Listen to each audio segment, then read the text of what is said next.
Mr. Vice Chairman. I think you're the Vice Chairman. No, I'm not. Okay. I'm Pro Acquitse here. I'm Saling Pusa. Just moving on, sir. I was very intently listening to your views on the court fees. Just a very quick point. I am certain that you know the difference between an administrative charge or a fee as against the tax.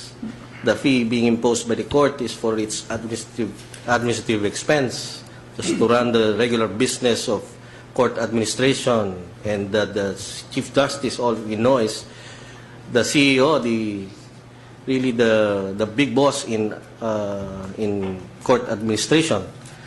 How do you then weigh this in your view that the fees are the fee system is needs to be revisited? There are many values involved. I think the most important value that is being affected by the high fees, access to justice.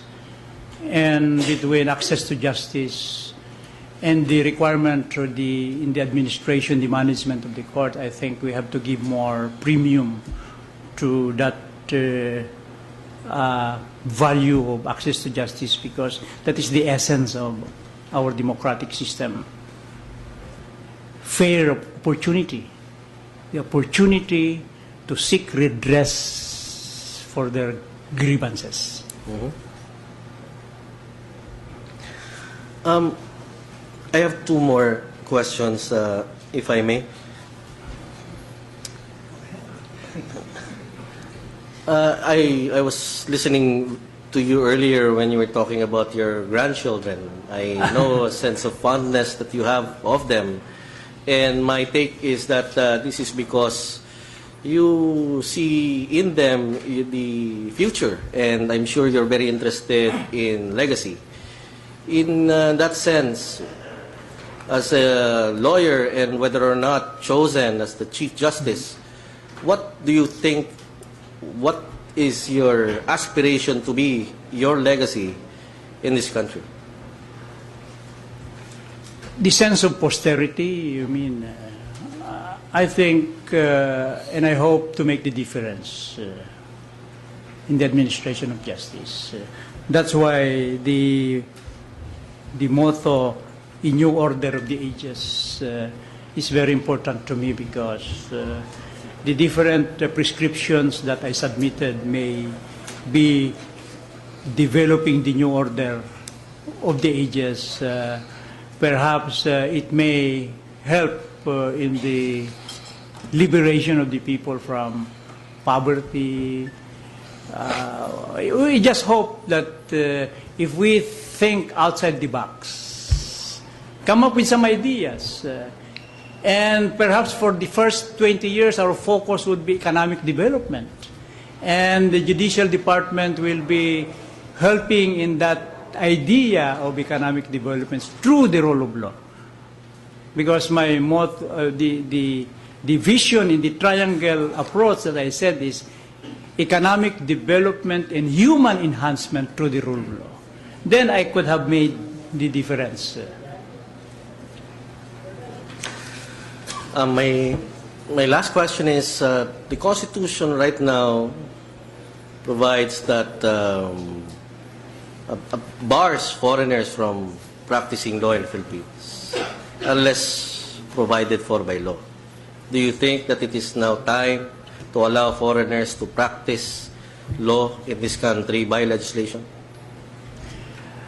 Well, as a dean of a law school, my inclination is not to allow foreigners to practice law. But as we expand our horizon and as we expand the economic umbrella that we have, perhaps on a reciprocity basis, we can do that. But you should be reciprocal with another country on equal basis. If you try to be reciprocal with a big country with all the resources that we have, in reality, that is not reciprocity.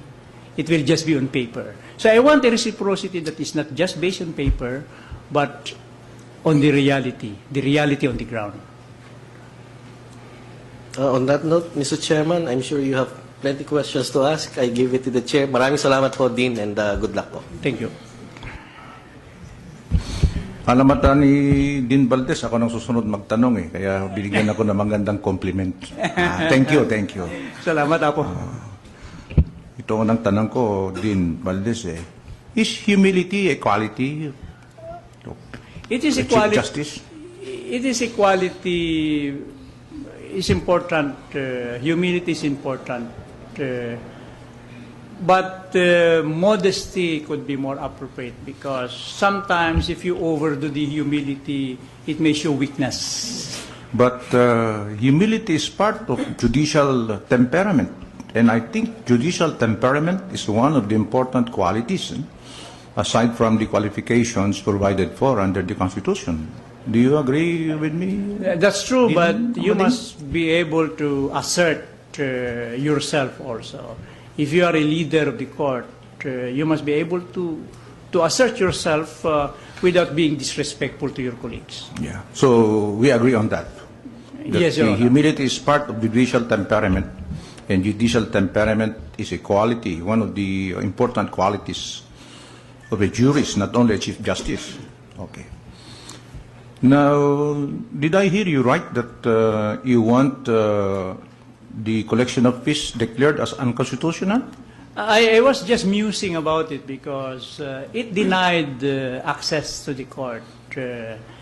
Perhaps it has to be revisited, and perhaps the Supreme Court has to do it upon itself to review this and make it more consistent with the aspiration of our people to justice. Hindi mo po ba alam din, Amading, ano po yung fees na yan sa Rule 141, yun ang nagpupundo ng Judiciary Development Fund.